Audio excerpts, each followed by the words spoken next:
G'day cocktail lovers. This is a version of a cocktail called Yolanda. Now the original Yolanda, or the earliest thing we have a print record of, is in the 1930s Savoy cocktail book. And this is a modernized take from a bartender in Portland, Maine. I want to quickly go on the record and say LyAnna Sanabria, the bartender who created this, is almost definitely a better bartender than I would ever be, okay? And I preface that because this gets a little finicky ingredient-wise, and to me this is the sort of thing that when you see the recipe you're like, this is why people think the cocktail world is full of wankers. I think she is probably not a wanker. I think this makes sense when you're running your own bar and you may be going to serve a lot of these. From the home bar, the recipe as used, it just doesn't make sense. I'm going to taste it first because I haven't even tasted it because I want to know what this is like.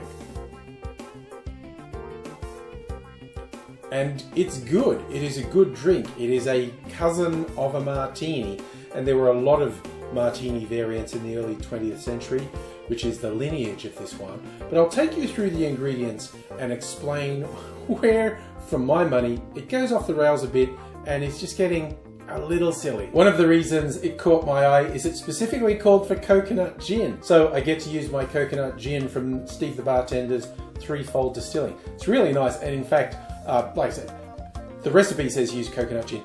I often use it in tropical cocktails in place of white rum. It's very versatile. It's really quite nice. A sweeter style gin.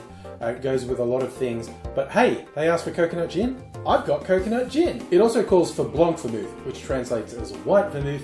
And it's not really about the colour, unless the colour is important to you. It's about the relative sweetness of the vermouth. Blanc is traditionally between sweet and dry. And I'm using this, which is a rosa, red grape vermouth, but sweetness, it's between sweet and dry. It's equivalent to most Blanc vermouths. So in terms of flavour, this fits in. In terms of colour, it gives the drink a pink blush. So I think I'll call mine the Blushing Yolanda, or Yolanda's Blush.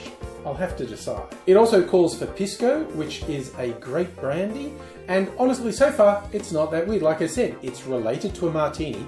It's split the spirit base between gin and a brandy.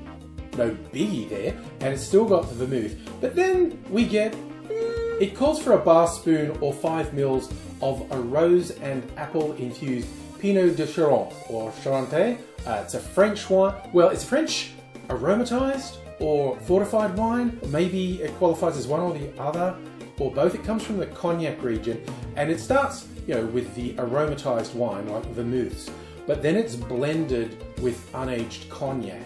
So it's not technically speaking cognac, it's a new make spirit which could eventually become cognac. So it's a fortified wine. And yes, in this bar, they do their own infusion with rosebuds and apple. It's like this really fringe wine element and a very particular infusion. And there's only 5 mils with things that have pretty strong flavors. And I'm just going, this is why people say the cocktail world is full of wankers, honestly. Honestly, look, it's probably noticeable. But you know what? I have neither that wine or the time to do an infusion for something I'm only ever going to make once. I'm quite confident. It's a nice drink, but I'm confident I'm never going to be particularly driven to make it again. Going with the apple and rose bit, and French. This is a French apple liqueur, which is really nice. I'm going to put 5 mils of this in, and I'm going to put a couple of drops of rose water. Oh, and just to get really fussy and persnickety and wanky in my thing, they say 1 drop of absinthe. And I'm just, people are not going to taste that. But you know what? I'm going to do it anyway. I'm going to bring this all together, and now I'll show you how I made it. In your mixing glass, put 1.5 ounces or 45 mils of your Blanc or equivalent vermouth. Then 3/4 of an ounce or 22.5 mils of coconut gin. Follow that with 3/4 of an ounce or 22.5 mils of pisco. And then a bar spoon of, your apple, whatever you're putting in. Then I did a couple of drops of rose water, and I did add 1 drop of absinthe. Add ice to the glass, stir that for 20 to 25 seconds to chill and dilute the drink. Strain that into a chilled Nicanora glass and give it a garnish of a citrus twist. Maybe I'm a cynic. Maybe your eyes don't roll as hard as mine when someone does these tiny little touches that It's extremely questionable whether anyone would ever be able to taste them, but I'm all for experimentation, I'm all for self-expression, and like I said, I will acknowledge bartender who created this is almost definitely a better bartender than I will ever be. So really, no shade on them. It's just my personal thing that these tiny little touches can get a bit much. But you know what? I like this. It is martini adjacent. It's sweeter, obviously. It's quite enjoyable though. This is my Yolanda's blush. Maybe you want to try something similar yourself.